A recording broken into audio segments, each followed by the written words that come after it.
I'll apologize first for the traffic noise that's going to occur during the video. I made this forge for my friend Randy.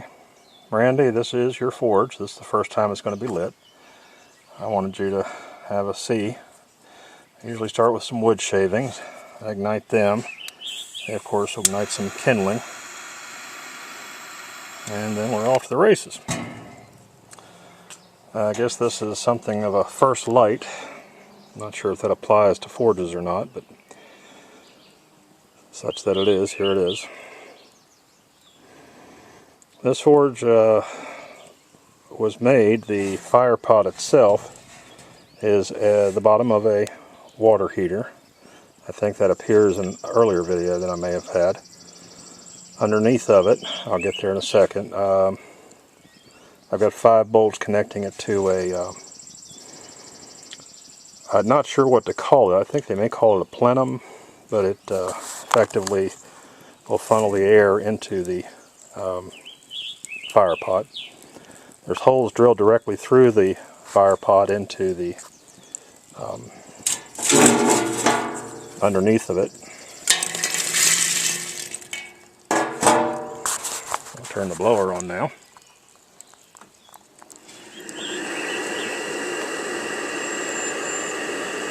A lot of the smoke you see coming off of it, of course, is the wood. I just put charcoal on it, and you can see down through the charcoal the coals are starting to light. You're starting to get that familiar sound. The smoke will start to dissipate a little bit. Underneath of it, well, we'll get to that in a moment. If I could move back a little bit here. Show you that I have made this out of the end of a oil tank, residential oil tank, and it's a fairly old one, therefore the steel is just really very tough. I was impressed with how difficult it was to cut. Underneath of it, you'll see that salad bowl that I hooked onto it, and it allows the air to be more uniformly distributed underneath the fire pot, because that flange that goes on my 2-inch pipe was too small to really create a fire, an injection area that would be of any size that you could work with. It's connected by two, I guess about an 8-inch nipple into a T-section with another nipple coming off the side here for your air intake. And then underneath of it you've got your ash drop with a one of those covers that go on top of a diesel stack. And I got a counterweight on the far side of it of a ball connector for towing. And this all comes with it. The stand that it's on is something I had laying around here. I actually have another one, but you're welcome to that as well. I would recommend taking it and hanging your tools off that bar on the front there, or even bolting something on it to which you can then bolt your tools, or hang your tools. And you can see with just about 3 minutes time how quickly that's heated up. It's quite impressive. I'll go ahead and heat a piece of steel in this with you. Let me go ahead and get some charcoal. Got some larger pieces in here.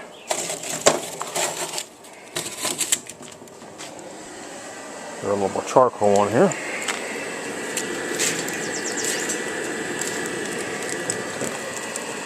Let's see here.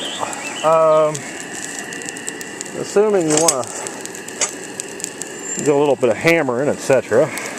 Here's about a 3/8 inch stock, and we'll just take a quick look and see how it heats up. And you know, just with a little bit of air coming off of my standard blower, you have really decent heat, and it takes no time at all. In fact, I'm quite impressed with this. Now, I did tell you I've got enough materials to make another one of these. and certainly you'd be welcome to that. I think you'll be very satisfied with this. And we talked earlier about getting some kind of an anvil. And while, you know, obviously you'd love to have a bona fide anvil, that may not be, you know, an option for you just yet. Let's see if I can find my charcoal here. Ah, there's some.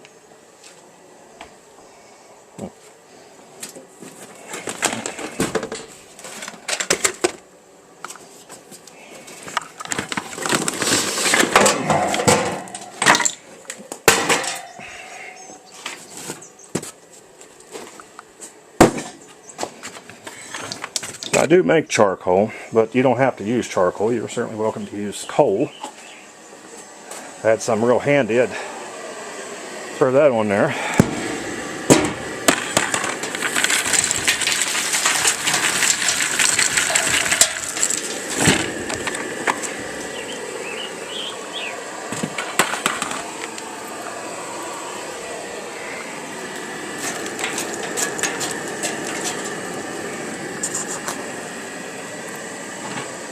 And with just a little bit of effort, I don't recommend buying charcoal in bags. It's so simple to make, and I'll be happy to show you how to do that. Lump charcoal is, of course, better. It burns more completely, and it has perfectly reasonable qualities. If you are so inclined, you can even go to a campground where people have basically thrown a bucket of water on their coals, extinguished them, and then just walked away. Well, you know, a lot of those are very much still usable, and you can you know, scrape them up, dry them out, and use them if you like. But I mean, you can see how quickly that charcoal caught. And while I do have a little smoke on the far side, it's not real bad. You wouldn't want to use this in an enclosed space without, you know, very much adequate ventilation. But as we're, you know, just standing here talking, and I think I've gotten about 7 minutes, you can see just how well that actually worked. I mean, that's ready to work with. You're off to the races. And I can certainly heat larger stuff. The distance across this one is 14 inches, and that's certainly big enough for starting out. And I'm also going to include with this a cover that you really do have to have, because if you effectively turn this off for the purpose of knocking off for the night, you want to have something to put over top of that. And like the sweat out of my eyes. And you can see that there, without the air coming into it, you've got you know, your flames are dying pretty quickly. But a cover is rather convenient in the form of a another cover off of water here. That you just put on top. Now, you do have to plug these holes. But you can see the fire starting to die, and you've got smoke now coming out. So, sir, that is your forge. I had fun building it for you. And I do have your friend's number, or sorry, your cousin's number, for the purpose of making arrangements to deliver this. And I certainly think you will enjoy it. As far as getting that anvil, sir, I'd tell you that you might just want to go ahead and find a nice stout piece of iron and use that for a little while. And I do happen to have one. Let's see if I can find her real quick here. There it is. It's this piece here. Oh, my goodness. And that'll work as an anvil for you just fine. I mean, I can hammer on that all day, and it'll be quite nice. I have no clue what this thing was. In fact, if you do, I'd love to know. But it's got mushrooming here at the top that I think is less a function of hammering and more a function of melting. This could have been some kind of a device they called a tweer, which is a side injection for a forge, and that certainly would make sense. But barring, you know, some kind of somebody stepping forward and telling me exactly what this is, I'm just as content to let you have it. And you can hammer on that pretty nicely. See if I have something here I can hit that with. There we go.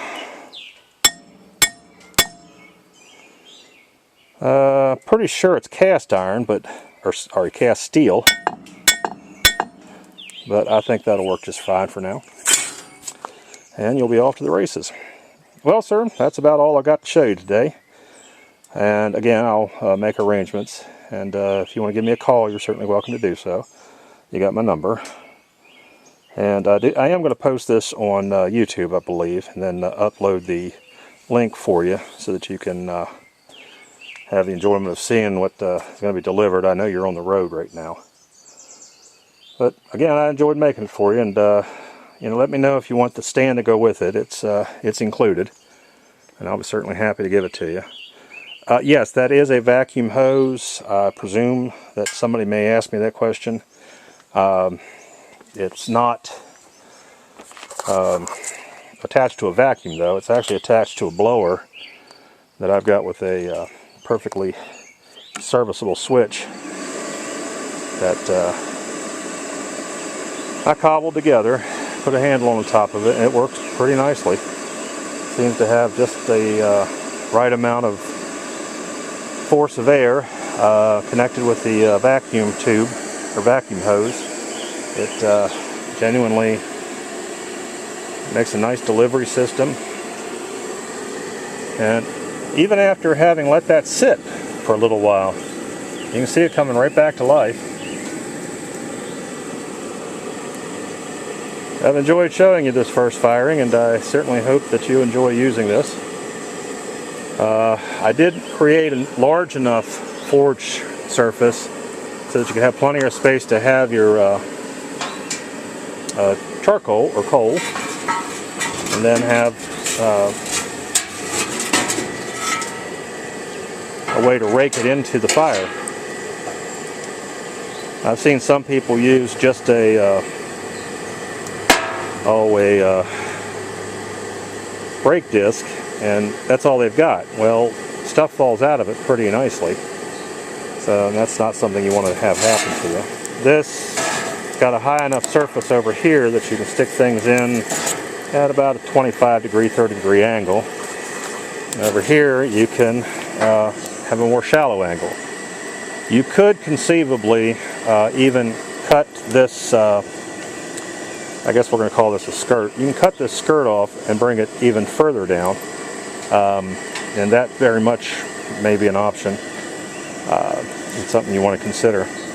One thing about this, I did try to isolate to some degree the fire pot from the forge. There is an air gap between the two, and these two bolts are basically holding a little piece of angle iron, and the reason for that is so that the transfer of heat from the fire pot to the forge surface will be somewhat diminished, but by no means will it be completely isolated. This forge top will heat up.